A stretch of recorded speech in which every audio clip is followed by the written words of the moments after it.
But I also think it's really important for us to realize that and understand that that is a component of this. Black women and black men have this issue because we are both broken to a certain degree. We don't know how to work with each other because a lot of us don't have that representation or example of what that even looks like. So we out here just winging it. I think that just to say something to what you just said, if you don't trust the choice that you made, then essentially you really don't trust yourself. It has nothing to do with the men. Like, because you're making it like, oh, well, I don't have my father, so because I don't have my father, I can't trust you. But it's like, well, you're the person choosing the guy that you're with. So the only trust that you, so what I'm saying is, like, if you're submitting to someone, you have to trust yourself. You have to trust yourself that you're making the right decision of the right person to submit to. So if you're externalizing it as if, oh, well, I can't trust you, maybe that's really the real issue in the black community, that a lot of black women don't trust their own decision making, which is why they're not trusting the men that they're choosing. Or the fact that we've seen many black men not do the things that they're said that. So but the only way you would see that is if you chose those men. Well, hold on. Darwin specifically asked for an example of why we can't submit, right? A specific example would be, and I'm just going to give you one from personal experience. Like I said, my father didn't grow up in the household with me. He was in the military. He was far away. They got married later, whatever. All of that doesn't matter. My senior year, my father stated, because he couldn't be there for the rest of it, that he would take care of everything that I needed him to take care of. Anything that he had to pay for, any of my books, anything that I need to get done for my senior year, he would take care of it for me because my mother had always done it. Cool. The beginning of my senior year, I gave my father a call and told him, okay, this is what I need. I need my book bag. I need some clothes for senior year. These are the things that I need. He never followed through. He stopped answering my phone calls. He didn't do what he said he was going to do. That's just one example. Okay, that's just one example. So that taught me early, and that was just one example of one man in my life. That taught me early that I can't depend on men. That's trauma, though, because it should have taught you that you can't depend on him as an individual. Hold on.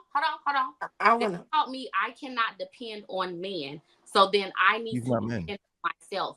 Darwin was stating that we should be vetting our men through our fathers. We should be bringing our men to our fathers for them to say whether or not they're a good man. I'm stating if you don't even trust your father's judgment because he didn't follow through on the basic things that he stated he was going to do, why would I trust to bring a man to him? So now, me as a woman who's never been a man, who's never been in a relationship, when I first get in a relationship, I am going to pick what I think is best. Not what I know is best, not the example, not the best thing. It's what I think is best. And of course, with anything, with any new job, with any new experience, when you first try something, you're not always going to get it right off the bat. You're going to have because you don't have other examples of it. So it's not about you not trusting yourself. It's about that you never had the example to begin with. No, see, it still manifests as a lack of trust for self, because this is the thing.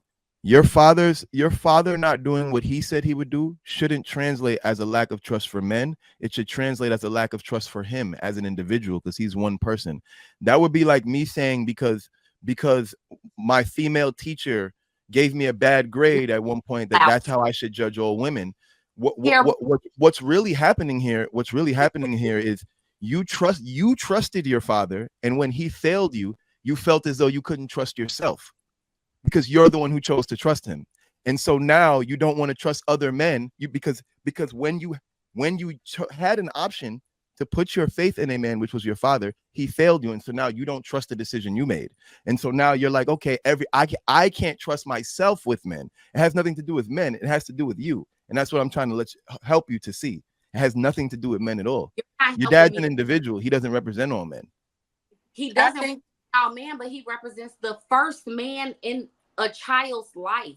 You look towards your parents as the first Mhm. example and representation of the love and what you Yes, should receive from the world. That's just to how build children. self-confidence, No, to build that's trust in what you look yourself. towards first. So if you have a father that mistreats you, if you have a mother I that hear mistreats you. you, if you're a man, then you are going to project, you naturally project a mistrust for other people, because this is the one person.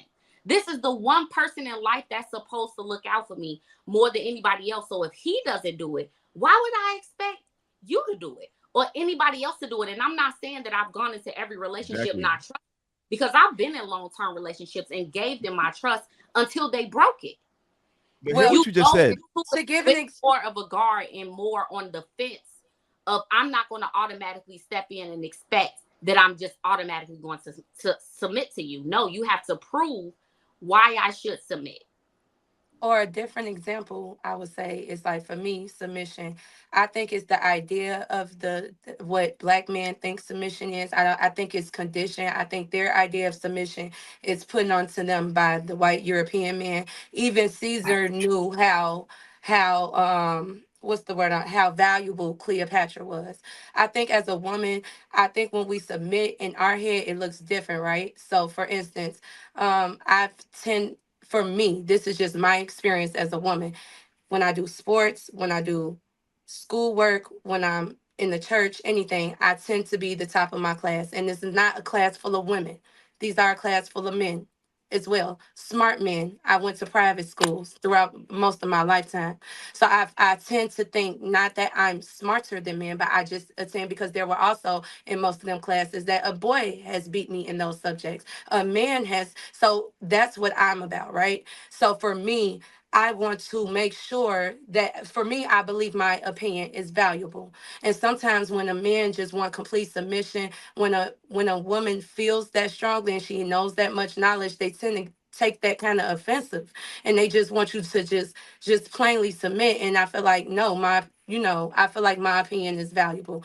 So not only that, when it comes to submission, I feel like men tend to categorize the things that we should submit in. It's never based on when I heard the examples, I didn't hear a man say, "Well, if I know that you're better at this, then I'll submit. And then if I'm I better at literally this, said then that. you should submit." I haven't heard that example exactly. You know what I'm saying? So sometimes because when y'all say, "Oh, well, we're better at finances, this and that," but the main reason you were better than that back in the day was because we didn't have access to that. We didn't have experience in those areas and a lot of things that we were submitting to.